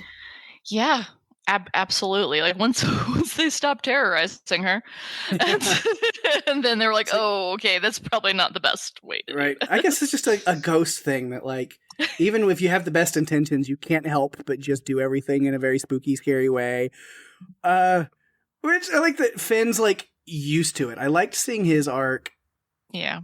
Of when we first see him, like, he's doing poorly. Honestly, he's not coping well. He's putting on this front like he's just getting into fights just to like. It's like if I'm not high, then I'm gonna be punching people in the face, and so I have this air of like being a badass that nobody can fuck with, and just push everybody away, push everything away. Yeah. And it's not great for him. But then we see that not only is Gwen having these visions, he's still getting them, like, the phone calls, too. And I think it's, like, almost like these spirits, like, he has a little bit of this shine himself. Yeah, I think so, too. And so these, like, spirits have been calling to him. So these boys might not even be the first time that this has happened to him. Because we see he's got, like, a rehearsed answer. When he finally gives in and answers the phone out of frustration, he just goes, sorry, I can't help you, and hangs up. So, like, these voices have been coming to him, and so instead of leaning into what Robin and Billy and the other kids did for him, he doesn't want to be that. He's like, no, I lived. I escaped that. I'm out. I don't want to do this. Yeah. He's running from it. And because he was running from it, Gwen had to step up, his little sister. Yeah. And because she's like, I'm not going to run. Like, she just has never run from it. As painful and scary as it is, she's never run. And so he, learns from her in this movie that, why are you running? Like, let's just do this. I gotta say, I don't think I'd like murdered people being like, hey, help me get justice following me. I think that's a lot to just take on. It's a very, and it's not just like Welcome to Derry, but it's Shining and Dr. Sleep especially. But it's very like Dick Halloran just dealing with like these dead people won't leave me the fuck alone, you know? Like, gnarly. You know? You can't quiet the voice. He's got to teach Danny Torrance as a young boy, like, you got to shut that out because it can get bad. Like, it's too much, like, you know, especially when they're still kids. I mean, like, you know, Dick Halloran, his grandma taught him how to put it in a box, and then, you know, Welcome to Derry showed him what he talks about in Doctor Strange. And then he passes it on to Dan Torrance and Dr. Sleep. Yeah, just like passing that's what Finney needs, a Dick Halloran or a Dan Torrance or somebody to like be like boxes, yes, or magic herbal tea, something to quiet it down, because that's not helpful. Like to just get these dead people being like, help us. I think things will get better for him now, though, because he didn't hear the phone ringing when Gwen did, which led me to believe that, oh my God, he's finally going to get some peace. Maybe. Yeah, because he's not running. Like, you know, Gwen, like, she wasn't running, and yes, they were talking to her, which made things more intense, but really, like, it was the grabber that was constantly coming after her. And so, like, if you don't run, if you find a way to exist with it, it probably is a lot. It's like anything else. Like, stop running from parts of you. Yeah. Sit with it. And I like that you get that moment where Finn... And then he does have that moment where we talked about where he's like, well, Dad's here. We can leave now. And he kind of reverts for a minute. Yeah. But before that happens, you see him. There's that... I love that moment where he finally, like, decides, like, because he goes out to the payphone. And at first he thinks it's the grabber. So he's like, what do you want? And then he hears Felix's voice and then Cal and then Spike. But you see him in there where he's like, okay, screw it. I'm here. I might as well do what I do. And so he starts talking to them. Okay, where are you? What do you see? How did you die? And he's like, okay, fine. Let's do this. Like, I've done this before, I guess. And then you even see him like, you know, they're going to be spooky. I'm like, well, what jump scares do they have awaiting him? But it's not like the first movie. Like he's used to that. You see him kind of like look and see the three boys like standing out on the shore, and it's like he doesn't even give a second. It's like, okay, there you are, and then he's not even remotely surprised when next thing they're all three right up against the glass. He's like, okay, like you don't have to be so creepy, but I guess it's just what you do. But he's not. He's unbothered. You know? It doesn't. He's not phased at all. Yeah, he's like, no, guys, no peekaboo right now. We need to go kill the serial killer. Spirit. So, let me help you. It's like, okay, you're standing way over there. Okay, so when I turn around, you're going to be right there. Okay, cool. Yeah, like got that out of your system. Right. Now that you don't have a corporeal body, personal space doesn't exist. Okay. Yeah, it was really neat seeing that and seeing how Gwen led the way, just like her mom led the way, or would have, for both of them, for both those kids.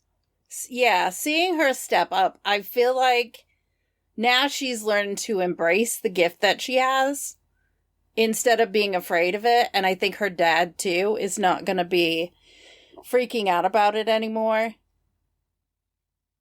Because I'm sure that was a lot of stress on her over the last 4 years because he didn't want to acknowledge that was happening because he looked at it as the stepping stone to something that killed his wife. And so he doesn't want her to be thinking about it because he's afraid the same thing will happen to her. Yeah.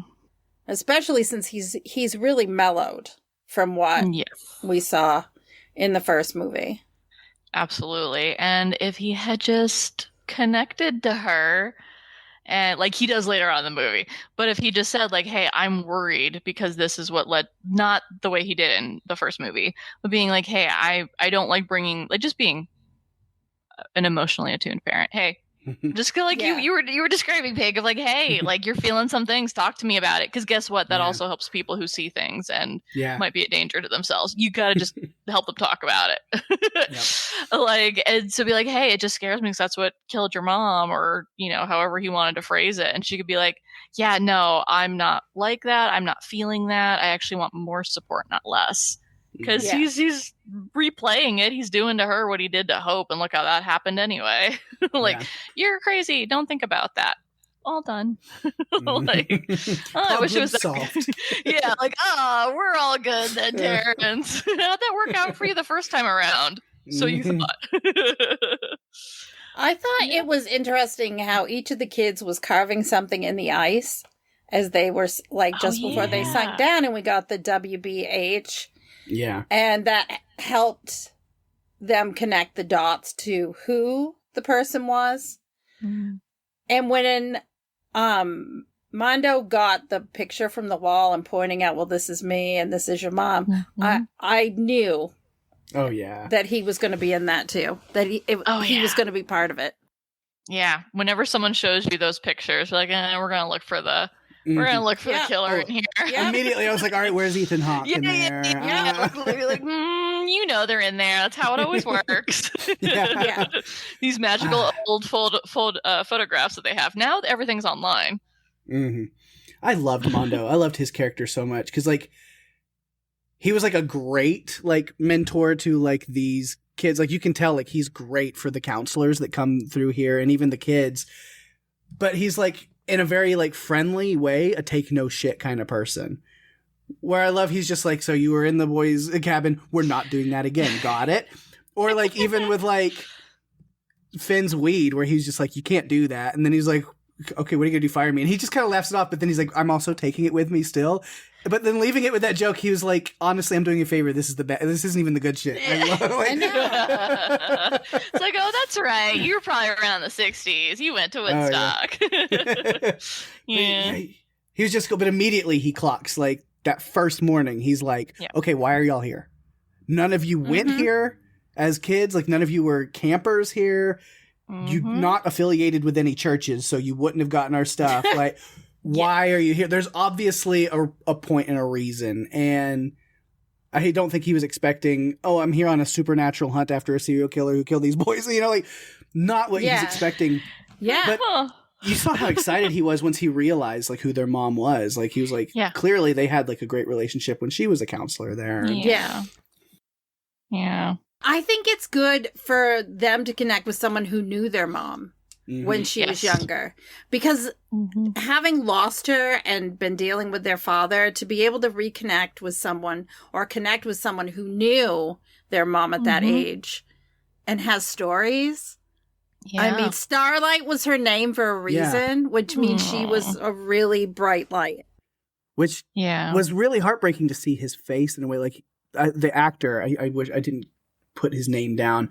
But the way he played that, where, you know, he was like, Starlight, like, he was so excited, and he was like, yeah, she's just like so bright and like always lifted everybody. And there's like, well, I'm sorry that she died. And then it was like, yeah, she killed herself. And there's like that quick, like, he does a really great job of that face acting of like this kind of grief of like, that doesn't make any sense. Wow, that's not what I was expecting to hear based off the person that she was. And then, well, I'm sorry, you know, like, man. Yeah, I remember the actor Damien Bichir. Yeah, thank you. He was in the newest.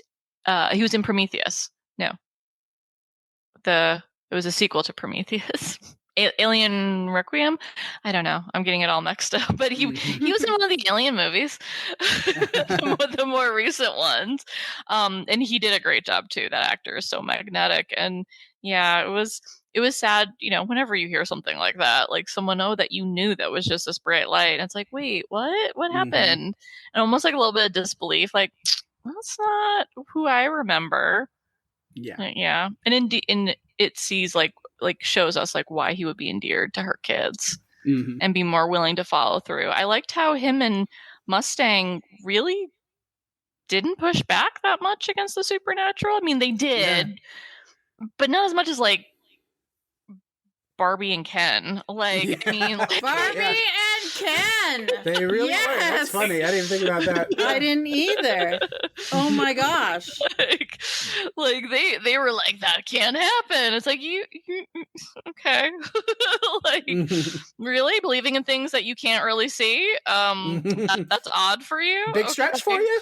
Yeah. Like, only your imaginary friends. Okay. But I liked how they were just on board for it. I mean, yes, they saw some things, and also they didn't push back as hard. Yeah. So, to where even when the grabber comes to Mondo, when he's like on the radio and stuff, he just kind of was like, okay, Bill, like, enough of your shit. This is like a moment from Scream. Who's Bill? Want to hear a scary movie? Yeah. What's your I don't have favorite any scary other- movie? Yeah. What's your favorite scary movie? Like, You know what, Sam? That just comes into play so much more with something I'm doing outside of podcasting right now. Oh. Terrorizing local teens on the phone? No. Yeah, she's just calling random people. Yeah. No. So Pake started this Kids on Bikes group, which is kind of like Dungeons and Dragons, but not. It's a different platform and a different setup. It's dice-based TTRPG. It's the same fun thing. Yeah. Oh, love it. Yeah, so Pake's been doing it like for the last year. We've done a couple of campaigns, and so I decided to try my hand at running a campaign. Woohoo. And my campaign is centered around slasher villains, horror movie villains, and the Terrorizing kids. us with different horror villains right now. Yep. That's amazing. Oh my Yeah. gosh.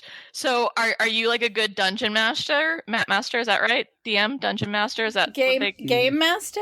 Pake, Yeah, I mean, yeah, either- Pake's yeah. fantastic. Dungeon Master DM for more like D&D, and then like for other Okay. GM Game Master, but Oh, okay. interchangeable, same thing. Yeah. Oh, okay, cool. I was like, did I Yeah. just make that up? It was Yeah, no, you're on it. Yeah. Yeah, I'm still learning. This is only my first campaign, and I'm just kind of trying to do my best with it. But Pake did a really good job with us Mhm. for the campaigns that we went through. We Wow. had so much fun. Yeah, we've done like 3 mini campaigns prior to this, like over the past year or so. But when we started that's the first I've ever DM'd or GM'd. Like I've always, Very for cool. all the years I've played D&D, I've always just been a Yeah. player. So Look at this is you. my first time trying my hand at being Yep. on the other side of. And we had fun with it. We really did. We had such a great time. Penny's in it too. Yes. You Yeah. guys I always hear like great things. And isn't Dodie in it too? Dodie? Yep. Yeah. Like I Jeff, always hear Mark, yeah. such great things. Yeah. Yeah. And was there a cat in one of them? One of the stories? Could be making that up. No, Yeah. I added a cat. She's got a cat in this one, and then the last one I ran was like a magical school, and so they had familiars with them, and so I think 2 of them very picked cats. So cool. Dodie and Penny had their Aw. cats with them. No, Yeah. very sweet. Very sweet. That's so cool. Oh, I want to hear how the serial killer one goes. That's awesome. The slashers. The It's been fun so far. slashers. Yeah, I'm doing my best. I get my constructive criticism, and I learn from it. Gotcha. So it's been good Gotcha. so far. I'm enjoying That is myself. awesome. That is very It's not going to be a super long one, but Mhm. so you That is have awesome. given us all of your notes. What about you, Pake? Yeah, I think there may be a handful of little random notes that are still in there, but we've jumped around so much that they've been lost in there. But I think everything of importance has been said. At this point, it's just like little things. I'm like, I think we've covered, most everything that we really wanted to talk about. So, Yeah, all my stuff's gone. What about you? I'm looking at what I have, and I feel like we have covered everything. There were a couple of things I learned while I was digging a little bit into this, but I've said most of them. The only other one I have is, so the mask that the grabber wore had these interchangeable pieces, allowing for the expression to change depending on what he was doing. A big smile is when he's hurting people. It would be smiling, and a frown during things like when Gwen realizes she's got power over him. Oh, yeah. And so it would shift depending on what he was doing. And I That kind of is so liked that. cool. Yeah, I forgot about that. I remember reading about it and seeing it and be like, oh, that's so cool, but I totally forgot. What a great way of adding reactions to someone wearing like a full face mask. Yeah. That's such a challenging thing to do. And they did such a great job. I did also get a Yellow Jackets vibe when they were showing the movies of the kids getting killed. Like the way it was, it just reminded me of Yellow Jackets, like in the snow and you can't see, and it just gave me that vibe. And dead kids. And dead kids. Kids dying horribly. Yep.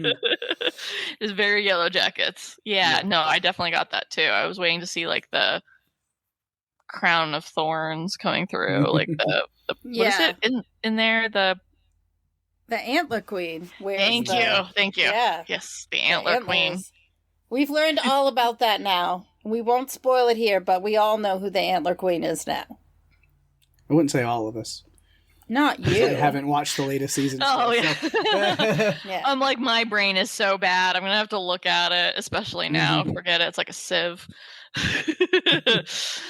But that's awesome. Yeah. Yeah. So I think we've done it. We did it. We made it. Good. I think we did it very good justice. Yeah. We did. Feedback phone's ringing. So I'm going to go check that out. But Sam, thanks so much for coming and hanging out. Yeah. Thank you so much. I appreciate it. Thank you. It was so much fun. You guys are rock stars, and I love chatting with you. You guys are so awesome. All right. We actually have quite a bit of feedback this week, and I'm super excited to get into it. It's going to be fun. So let's go ahead and get to it. First, we do have a couple of bits of feedback for the Christmas special that came out last week. Better watch out. So we'll get to those first. The first one coming from Tony says, I think I saw this when it first came out. I recognize two of the actors from the movie The Visit. I didn't hate this movie, but I didn't like it much either. Those punk little boys were awful. I haven't listened to the podcast yet, but hopefully I will have some time tomorrow. Well, thanks. Hope you do. Yeah. Our next one is from Connor. Connor says, had a good time rewatching this. Haven't seen it since about the time it came out. Very fun to watch around the holiday season. This kid is just OMG, little damn Ted Bundy in the making. Isn't he a little too old to be having a babysitter, though? I don't know. Maybe I grew up in a different time. His voice cracking all the time was a very good touch, I thought. And the mouth on this damn Luke kid talking about everyone wanting to fuck her and giving head. This kid definitely needs therapy. Love the ending and how it's left up to the viewer to conclude what happens next. Gonna go listen to the pod now and mow the grass. Happy holidays. Run for your lives. Mow the grass? Are people still mowing the grass at this time of year? I guess living in New England with all the snow, I don't even realize that anywhere would be green. Yeah, no, I was at my dad's today, and that was a part of the conversation, was being like, the weather won't stay cold, so the grass and the trees are growing and blooming. I have to start dealing with the yard work. And I was like, they just need to hold off because it's going to be freezing again in a month. So chill. Yeah, you don't have a continuous winter feeling. You have like days. Yep. Like randomly spread throughout the winter months that are like that. It's hot and cold and hot and cold and hot and cold, and everybody's allergies and everything is just off whack for 4 months straight. It's a nightmare. That's how that goes. Definitely not fun. But all right, we do have feedback for Black Phone 2 this week as well. So I'll kick it off with Mandy's thoughts here, who says, oh man, I haven't seen this one yet. The first one was tough. I loved the original story and thought the movie was really good. And TBH, the main villain, wasn't what shook me. The realistically casual violence the kids experienced every day was absolutely triggering for this child of the 70s and 80s. Gonna watch part 2 now just to be able to appreciate your thoughts. Well, thanks. Hope you enjoyed it and our thoughts. And let us know when you watch it, what you thought of it. We heard from Catherine, who says it doesn't have the same charm. Perhaps there were too many scenes of the grabber ice skating. He just didn't seem as threatening. The actors playing Finney and Gwen did another amazing job, and it was interesting to get a follow-up on their characters' trauma.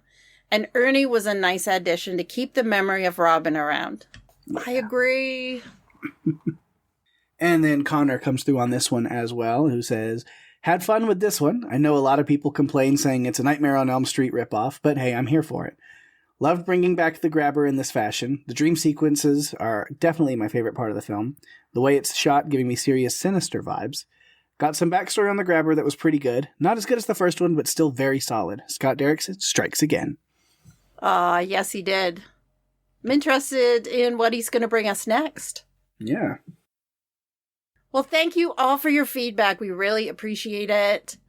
If you would like to leave feedback, one way of doing it that's not mentioned in my little spiel in a minute is we have this Discord channel for Podcastica, or Discord server for Podcastica, and Run for Your Lives has a channel on it. So if you would like to join that and leave your feedback there, that totally works. Or you can find us on Facebook and Instagram at Run for Your Lives Podcast. You can also email us at runforyourlivespodcast@gmail.com. And you can go to our website, runforyourlivespodcast.com, for all the links that you're ever going to need. And if you're enjoying the show, tell your friends. We're available on all the podcast players, including Apple, Spotify, and YouTube. If you feel so inclined, give us a review on Apple Podcasts, as that is the best way to share the love and get us out there even more. We really appreciate it. Absolutely, we do. And of course, speaking of sharing the love, I got to give those shout outs to things going on in the Podcastica universe around us and beyond. A lot of great stuff that you can go check out as well. Of course, my other podcast, Strange Indeed. Me and Rima have been breaking down this final season of Stranger Things. Our marathon episode covering episodes 6 and 7 is out. If you haven't listened to that, you can check out our thoughts on those episodes leading up to the finale.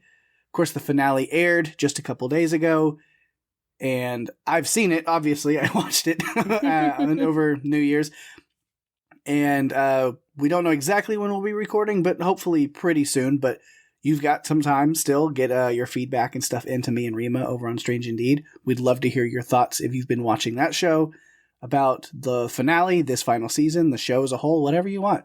We would appreciate some good feedback on our grand finale episode for Stranger Things. Man, it's been a fun ride to be back on that with Rima and wrapping that up. So it's interesting. What a journey that show has been. It feels so strange. Indeed. To know that the show has ended. I've also watched the finale because I was afraid of being spoiled. I put it at the top of the list as soon as I had a minute to watch it because I didn't want to know anything ahead of time. And I was wrong about a bunch of things in what I was thinking might happen. So, yeah, I have thoughts about it. But if you want to know what I think, you'll have to wait until Pake records, because I'm going to send my feedback to him and Rima, and you guys should too. Yeah, we'd love it. Of course, other great stuff on Podcastica to check out. Wax Episodic has got a lot of great stuff. They covered the entire first season of Pluribus over there, Jason and Karen, so you can check out all of that coverage. Also, Fallout Season 2 coverage has been going on over there, so make sure to tune into that as well as that season continues on. Also, the new show Puckett, the new podcast there, covering the HBO Max series Heated Rivalry, so you can catch coverage up through episode 6 right now over there on that. Danny and Jenny doing a great job on that one.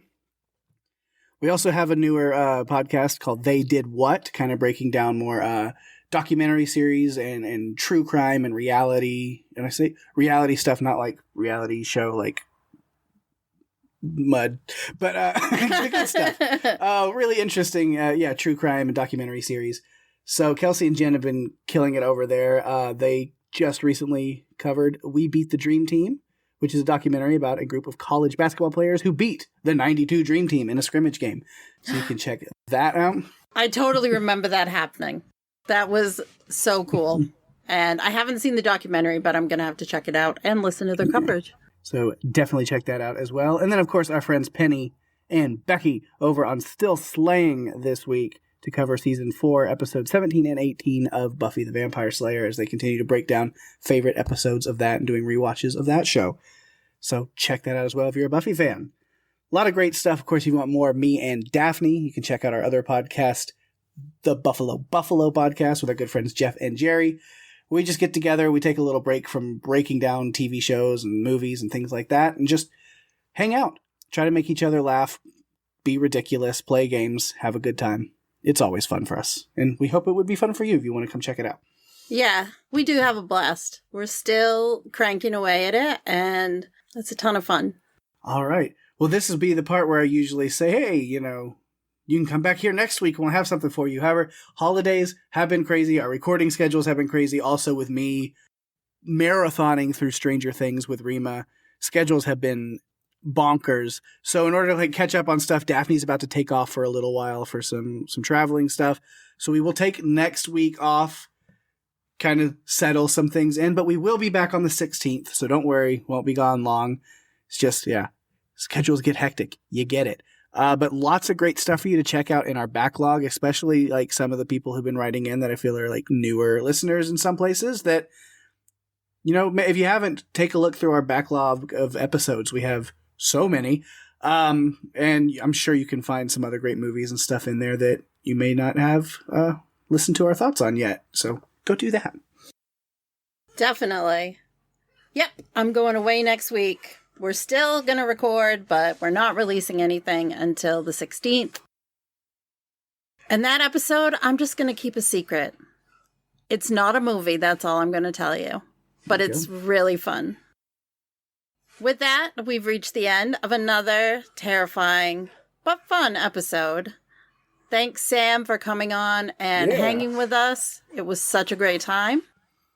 Thanks, everyone, for listening. I'm Daphne. And I'm Pake. And if you have to run, you better run for your lives. Bye-bye. Happy New Year.